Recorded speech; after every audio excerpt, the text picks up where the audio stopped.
கூட்ட அனுபவத்தை பார்த்தீங்கன்னா சார்ஜில் இருக்க மாட்டாங்க. அப்படி நிறைய பட்டிமன்றங்களில் தொடர்ந்து பேசக்கூடியவர்கள். அவர்கள் இந்த நிகழ்ச்சிக்கெல்லாம் வந்து நமக்கு இந்த அளவுக்கு உறுதுணையாக இருக்கிறது உண்மையாகவே இன்னும் நிறைய பொறுப்பும் கடமையும் இருக்குங்கிறத புரிய வைக்கிறது. நிச்சயமாக இன்னும் அடுத்த ஆண்டு உங்களோட ஆதரவோடு குருவர்களோடு திருவர்களோடு சிறப்பாக நிறைய ஏற்பாடு செய்ய முயற்சி செய்கின்றோம். அதுபோல் இந்த பட்டிமன்றம் ஒரு தனிப்பெரும் சிறப்பு கொண்டது. காரணம் என்ன அப்படின்னா, 2 பட்டிமன்ற நடுவர்கள் ஒரே பட்டிமன்ற மேடையில் பேசுகிறாங்க. அது எல்லா நம்மளால் முடியாது அது ஏற்பாடு செய்வது. அது குருவர்களும் திருவர்களும் அவர்களோட அருளால் யதார்த்தமாக அமைந்தது. நம்ம பிளான் பண்ணால் கூட 2 பேரும் ஒரு மேடையில் உட்கார வைக்க முடியாது.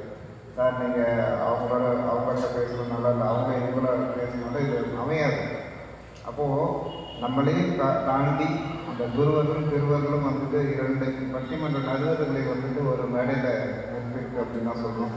அதேமாதிரி அபிராமி சிந்தல் ஐயாவாக இருக்கட்டும், வழக்கறிஞர் ஐயா இருக்கட்டும், எனக்கு தெரிஞ்சு தனித்தனியாக நான் இவங்களை பல தடவை பார்த்துருக்குறேன், பல மேடைகளில் பார்த்துருக்கேன். ஆனால் இந்த 5 பேரும் ஒரு மேடையில் இருக்கிறது அப்படிங்கிறது உண்மையிலேயே அந்த இறைவனுடைய அருளும் இந்த மரத்தினுடைய குருவர்களும் தான் காரணம் அப்படின்னு சொல்லிக்கிறேன். ஏன் இந்த குருவர்களையும் திருவர்களையும் நான் ஒவ்வொருத்தரையும் சொல்கிறேன் அப்படின்னா, இது எதையுமே செய்யக்கூடிய தகுதியோ அந்த அளவுக்கு பொருட்பலமோ பின்பலமோ எதுவுமே கிடையாது. இத்தனை நிகழ்ச்சியும் இந்த இடத்துல நடக்குது அப்படின்னா முழுக்க பார்த்தீங்க அப்படின்னா இந்த குருவர்கள் தான் நடத்துது. நீங்கள் சொல்கிற மாதிரி சபாபதி நடத்தலை, அதை நான் முழுமையாக நம்புகிறேன். ஏன்னா அப்படி நடத்தக்கூடிய அளவுக்கு நம்மகிட்ட எந்த விதமே எலிஜிபிலிட்டி கிடையாது. இத்தனை பேரையும் வர வைக்கிறதா இருக்கட்டும், இத்தனை நிகழ்வு நடக்கிறதா இருக்கட்டும், அதுவாக தான் நடக்குது. இன்றைக்கி நம்ம திட்டமிட்டது வேறு, நடக்கிறது வேறு.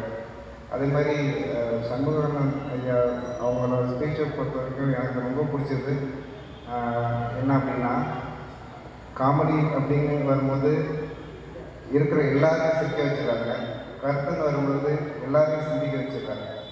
இது எல்லாருக்கும் வாய்க்கக்கூடிய விஷயம் கிடையாது. ஏன்னா சில பேர் காமெடி பண்ணிவிட்டு அப்படியே கருத்தை விட்டுடுவாங்க, சில பேர் கருத்தை மட்டும் சொல்லிட்டு காமெடி விட்டுடுவாங்க. அப்போ எல்லாரையும் கவர்வது அந்த நேரத்தில் அந்த கருத்துக்களையும் கொண்டு போய் நகைச்சுவோடு சேர்க்கக்கூடிய அந்த தன்மை. ஏன்னா நம்ம பார்க்குறோம் நிறைய பேர் தொலைக்காட்சியில் அந்த அசத்து போவது அந்த மாதிரிலாம் வரும்போது நம்ம பார்க்குறோம், காமெடியாக மட்டுமே ஒரு சிலர் தான் கருத்து சொல்லுவாங்க. அது இன்னொன்று சொல்ல போனால் கருத்துக்கள் பொது கருத்தாக இருக்கும். ஆனால் ஆன்மீக கருத்துக்களை எடுத்து சொல்லணும்னா அதுக்கு இறைவனோட அருள் இருக்கும். அந்த வகையில் சார் அந்த மூர்த்தி நாயனர்லாம் எடுத்து சொல்லுவாங்கன்னு நான் சத்தியமாக எதிர்பார்க்கல. ஏன்னா இது மட்டுமே தான் சப்ஜெக்டாக அவங்க பேசியிருப்பாங்க, இதுக்குள்ளேலாம் அவங்க வந்திருக்க மாட்டாங்க நிறைய பேர் பார்த்துருக்கணும். அப்படியே அவங்க இறைவனோட அருள் இருக்கிறதுனால தான் அந்த கருத்துக்களாக இருக்கட்டும், பொது ஆன்மீக கருத்துக்களாக இருக்கட்டும் மிக சிறப்பான முறையில் அவங்க சொல்கிறாங்க. அவங்களுக்கு வாழ்த்துறதுக்குலாம் எனக்கு வயது கிடையாது, என்னோடய புரிதலை மட்டும் பகிர்ந்துக்கிறேன், இது வாழ்த்து கிடையாது. அந்த வகையில் ரொம்ப நன்றி சார். பாலநேரன் ஐயாவை பொறுத்து சொல்லணும்னா ரொம்ப எப்படி சொல்கிறது, அவங்க சொன்னாங்க முதல் மேடை இது மாதிரி ஐயாவோடு சேர்ந்து பேசணுன்ட்டு. அது ஆனால் அவங்களுக்கு தெரியல. ஏன்னா சார் பேசுகிற எல்லா பாயிண்ட்ஸையும் எடுத்து சார் மறந்து பேசுகிறாங்க. அது வேறு. ஏன்னா இவங்களோட பட்டிமன்ற தோணி வேறு, அவங்களோட பட்டிமன்ற தோணி வேறு. அதை ஸ்பான்டேனியஸாக அந்த ஸ்பாட்டில் பட்டிமன்ற நடுவர் அவர்களோட முடிவு, அதாவது நடுவர் தானே, அதனால தான் அவங்க நடுவராக இருக்கிறாங்க. அந்த நேரத்தில் சரியானவர்கள் உடனே 3 பேர் பேச வேண்டிய இடத்துல 5 பேருக்கு அந்த வாய்ப்பை உருவாக்கி அந்த டைமிங்கில் அத்தனை பேருக்கு ஒருங்கிணைச்சி வழிநடத்தின விதம் உண்மையிலேயே மீண்டும் சொல்லணும்னா இந்த குருவர்களுக்கும் திருவர்களுக்கும் மீண்டும் நன்றி தெரிவித்து அவர்களுக்கு சிறப்பு செய்யக்கூடிய தருணம் பவுர் சார் அவர்களை அந்த சிறப்பு செய்ய அனுபவிக்கிறேன்.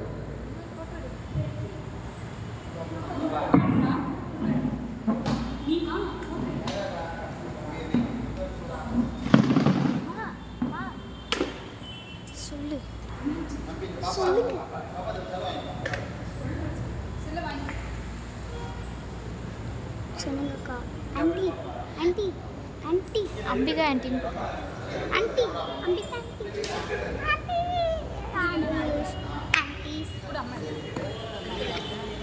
ஆண்டி ஆண்டி ஆண்டி ஆண்டி சொல்லவே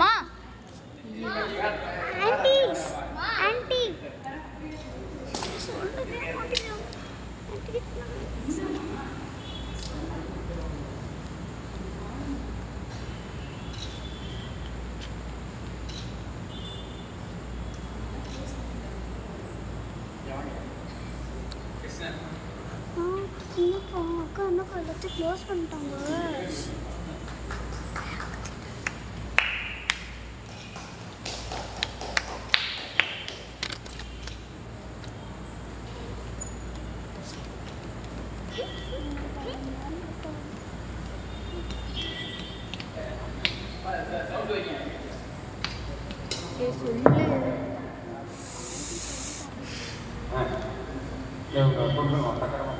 நம்ம சொல்லுவோமா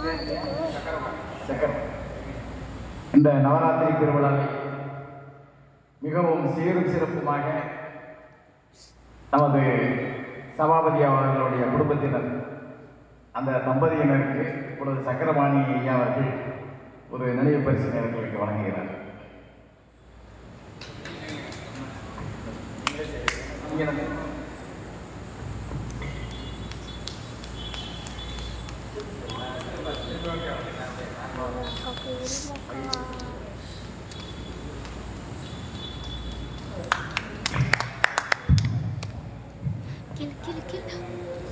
எங்களுடைய இனிய நண்பர் ஐயா சபாபதி ஐயா அவர்களுக்கும் அவருடைய துணைவியார் சகோதரி அவர்களுக்கும் மனமார்ந்த நன்றிகளை தெரிவித்துக் கொண்டு இந்த நவராத்திரி பெருவிழாவில் நீங்கள் எனக்கு நண்பராக கிடைத்தீர்கள். அது இல்லாமல் இந்த 9 நாளும் தினமும் வந்து எனக்கு 3 நண்பர்கள் கிடைத்திருக்கிறாங்க. பவுன் சார் அவங்க பவுன் சார் சின்ன பிள்ளைகளுக்கு எனக்கு தெரியும். அவங்க தம்பி ஆபரகாம் சில்வர் ஸ்டார் கலைக்குழு பெஸ்டி கலைக்குழுலாம் நான் போய் நாடகம் ஊராக நடிப்போம் பேசுவோம். அதனால் இந்த 3 பேருமே எனக்கு நண்பர் கிடைச்சது ஐயா சபாபதி ஐயா தான். இந்த நட்பு ஆயுள் வரை தொடர்பு சொல்லி விடைபெற்றது.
ஜனனி ஜனனி பாட முடியும்.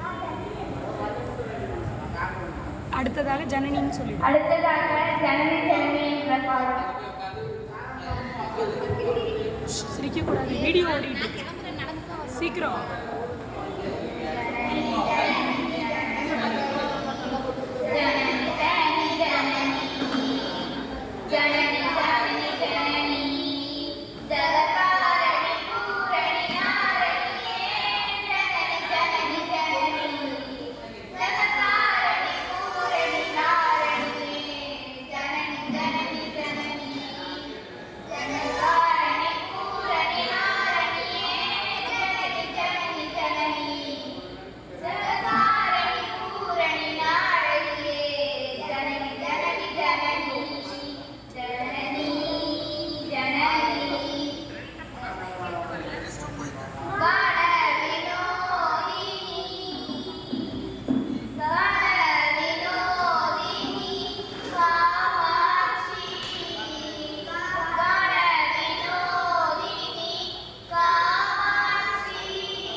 நல்லா உட்காந்துக்கேன்டா. ஃபோட்டோவுக்கு அம்மா கொஞ்சம் வந்து உட்காரு. ஃபோட்டோவுக்கு தம்பி பாருங்க, பாரு. அவ்வளோதான்.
இதான் இருக்கேன் நான் நம்ம தரேங்க.